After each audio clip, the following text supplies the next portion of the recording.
जियाउर रहमान। बिस्मिल्लाहिर्रहमानिर्रहीम। माननीय अध्यक्ष जी, आपका बहुत बहुत शुक्रिया कि आपने मुझे इस महत्वपूर्ण बिल पर बोलने का मौका दिया और मुझे उम्मीद है कि आपका संरक्षण मुझे मिलेगा कि मैं अपनी बात को मुकम्मल कर सकूं। मैं अपनी बात इस शेर के साथ शुरू करना चाहता हूं कि बुलंदी देर तक किस शख्स के हिस्से में रहती है, बुलंदी देर तक किस शख्स के हिस्से में रहती है, बहुत ऊंची इमारत हर घड़ी खतरे में रहती है। माननीय अध्यक्ष जी, आज मैं इस सदन में वक्फी तरमीमी बिल 2025 के खिलाफ अपनी बात रखना चाहता हूं। वक्फ अमेंडमेंट बिल 2025 के जरिए सरकार वक्फ ट्रिब्यूनल के अधिकार को कम कर रही है। वक्फ बोर्ड के अधिकार में भी काफी कम किए जा रहे हैं। वो इसलिए कि ताकि वक्फ बोर्ड की संपत्ति को आसानी से सरकार अपने कंट्रोल में कर सके, जिसको कि हम बर्दाश्त नहीं करेंगे।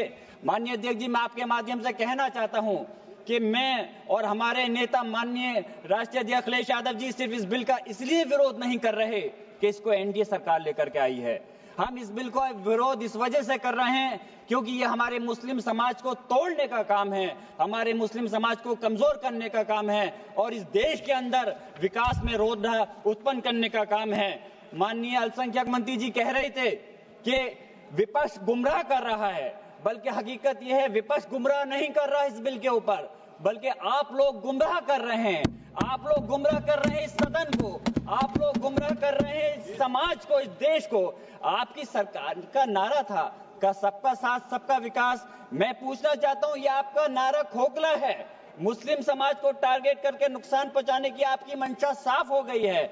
माननीय गृह मंत्री जी श्री अमित शाह साहब भी यहाँ बैठे हुए हैं। मैं कहना चाहता हूं कि माननीय अल्पसंख्यक मंत्री जी कह रहे थे कि जब वो चुनाव में गए थे तो उनसे कहा गया कि वक्फ बिल को लेकर के आया जाए, इसलिए लाए हैं। तो चुनाव के समय तो उनसे ये भी कहा गया था कि 2 करोड़ रोजगार दिया जाए, महंगाई कम की जाए, भ्रष्टाचार कम किया जाए।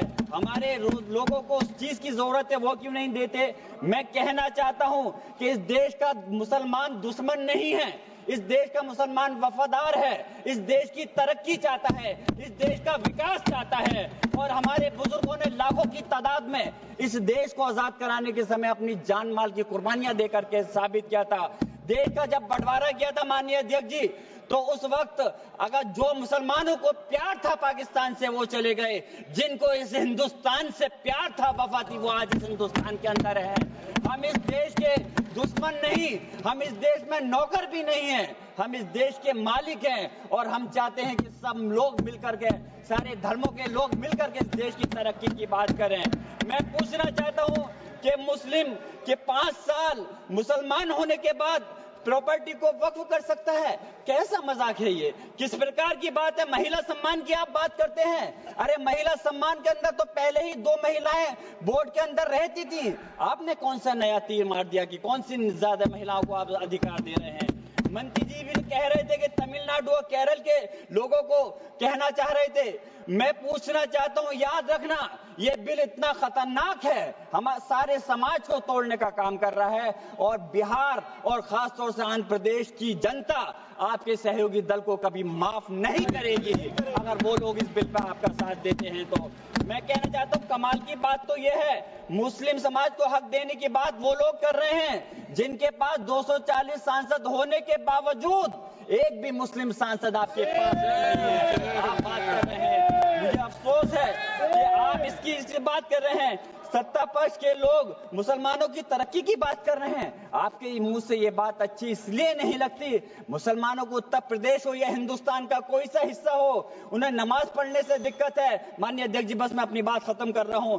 अजान से दिक्कत है, मदरसों से दिक्कत है, मुसलमानों के कारोबार से दिक्कत है, मुसलमानों की स्कॉलरशिप को बंद कर रहे हैं और उसके बाद वक्फ के माध्यम से मुसलमानों को हक दिलाने की आप बात कर रहे हैं। मेरा कहना है कि क्या देश में माननीय न्यायालयों के अंदर पहले से मुकदमों की कमी है जो नए इस बिल को लाकर के नए जन्मों को विवाद दिया जा रहा है? आप वैसे तो संवैधानिक प्रक्रिया पर यकीन रखते हैं, आप कहते हैं कि संवैधानिक प्रक्रिया के तहत ही हर बूथ में चुनना चाहिए, तो मैं वक्फ बोर्ड के अंदर क्यों आप नॉमिनेट करके सदस्यों और अध्यक्ष को नॉमिनेट करके सरकार के कंट्रोल में रखना चाहते हो? मैं अपनी बात खत्म करते हुए मैं सरकार से कहना चाहता हूं आपके माध्यम से माननीय अध्यक्ष जी कि इस बिल को वापस लेना चाहिए। इस बात की वाजिब चिंता है कि यह विधेयक नौकरशाही की ज्यादती को बढ़ावा दे सकता है, जिससे मुस्लिम कम्युनिटी में विश्वास कम हो सकता है।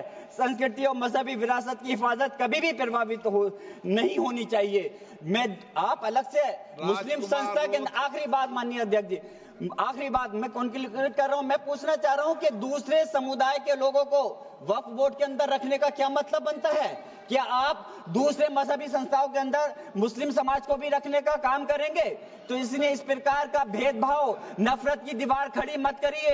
इस देश की तरक्की के लिए सब लोगों को मिलकर के साथ चलना पड़ेगा। मैं अपनी बात इस शेर के साथ खत्म कर रहा हूं माननीय अध्यक्ष जी कि ये इंसान के बनाए हुए काले कानून, ऐसे कानून से नफरत है, अदावत है मुझे, इनसे हर सांस में तहरीक बगावत है मुझे। बहुत बहुत शुक्रिया माननीय।